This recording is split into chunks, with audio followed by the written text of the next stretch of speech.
Hi hello friends, എല്ലാ കൂട്ടുകാർക്കും മൗനരാഗത്തിൻ്റെ പുതിയൊരു റിവ്യൂയിലേക്ക് സ്വാഗതം. അങ്ങനെ പോലീസ് രണ്ടും കൽപ്പിച്ച് തന്നെയാണ് വന്നിട്ടുള്ളത്. പോലീസ് കൂടെ കുറെ ആൾക്കാരെയും കൊണ്ടുവന്നിട്ടുണ്ട്. മണ്ണ് മാന്താനുള്ള ഇതൊക്കെ ആയിട്ടാണ് വരുന്നിട്ട്, തൂമ്പ അതുപോലെയുള്ള കാര്യങ്ങളൊക്കെ ആയിട്ടാണ് വന്നിട്ടുള്ളത്. അതുപോലെ തന്നെ എല്ലാവരെയും ഭീഷണിപ്പെടുത്തി നിർത്തിയിരിക്കുകയാണ്. വേലുവിനി ആയാലും അമലവും അതുപോലെ ശാന്തേച്ചിയും ഒക്കെ ഭീഷണിപ്പെടുത്തി നിൽക്കാൻ അല്പസമയത്തിനുള്ളിൽ നിങ്ങളുടെ ചിരിയൊക്കെ എന്തായാലും മാഞ്ഞു പോകും.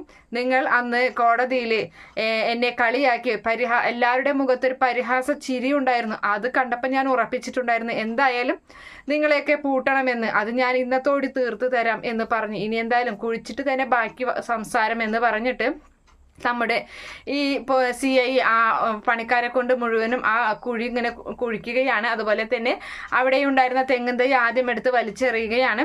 അതിനുശേഷം ഇങ്ങനെ കുഴിച്ചുകൊണ്ടിരിക്കുന്നുണ്ട്. പോലീസാണെങ്കിൽ ഇപ്പം ശരിയാക്കി തരാടാ എന്നും പറഞ്ഞ് വേലുവിനെയൊക്കെ ഇങ്ങനെ നോക്കുന്നുണ്ട്.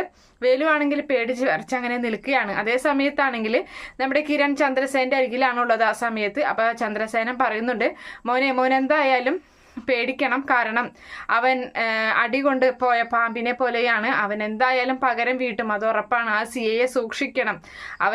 CI എന്തായാലും വീണ്ടും ഈ കേസ് കുത്തിപ്പൊക്കിക്കൊണ്ട് വന്ന് നിങ്ങളെ അകത്താക്കാനുള്ള സാധ്യത കൂടുതലാണ്.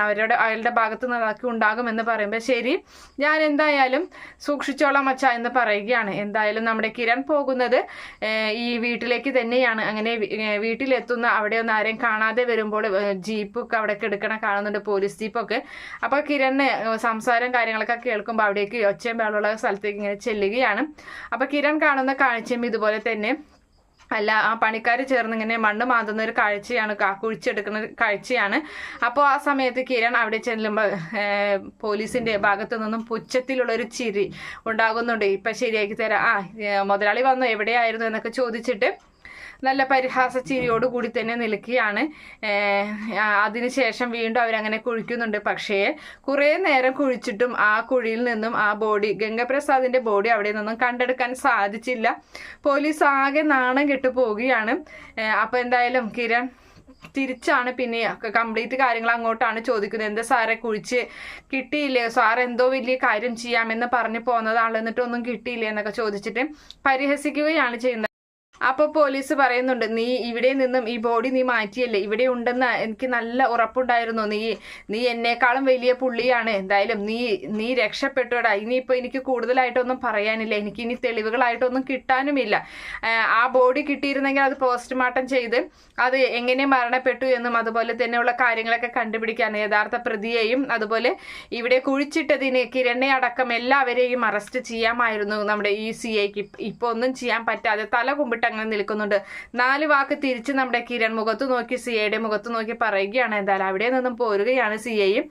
അല്ല, അതിനുശേഷം വേലൊക്കെ ചോദിക്കുന്നുണ്ട്, കിരൺ സാറ് എന്താ സംഭവിച്ചത്, ഒറ്റയ്ക്ക് കിട്ടുമ്പോൾ ചോദിക്കണം. അപ്പം പറയുന്നുണ്ട്, അതൊക്കെ ഞാൻ മാറ്റി. എന്തായാലും എനിക്കറിയായിരുന്നു അയാൾ ഇവിടെ വന്നത് പരിശോധിക്കും എന്നുള്ളത്. നിങ്ങളറിയാതെ ഞാനത് മാറ്റി, അതെൻ്റെ മനസ്സിൽ തന്നെ ഇരുന്നോട്ടെ എന്ന് പറയുകയാണ്.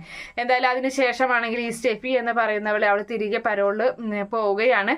അപ്പോൾ വീണ്ടും ഈ CIയെ കാണാൻ വരുന്നുണ്ട്. എന്തായി സാറേ, എന്തെങ്കിലും തെളിവ് കിട്ടിയോ എന്ന് ചോദിക്കുമ്പോൾ ഇനി ഒരു തെളിവും നിനക്ക് കിട്ടാനില്ല. എന്തായാലും നീ ഈ പറയുന്ന ഗംഗപ്രസാദ് മരിക്കേണ്ടവൻ തന്നെയാണ്, അവൻ മരിച്ചുപോയി, അത്ര തന്നെ. ഇനി ഇതിൻ്റെ പേരിൽ ഞാൻ എന്തായാലും എനിക്കൊന്നും ചെയ്യാൻ സാധിക്കില്ല. ഞാൻ അവസാന ശ്രമം നടത്തി നോക്കി, പക്ഷെ അവിടെയും ഞാൻ പരാജയപ്പെടുകയാണ് ഉണ്ടായത്.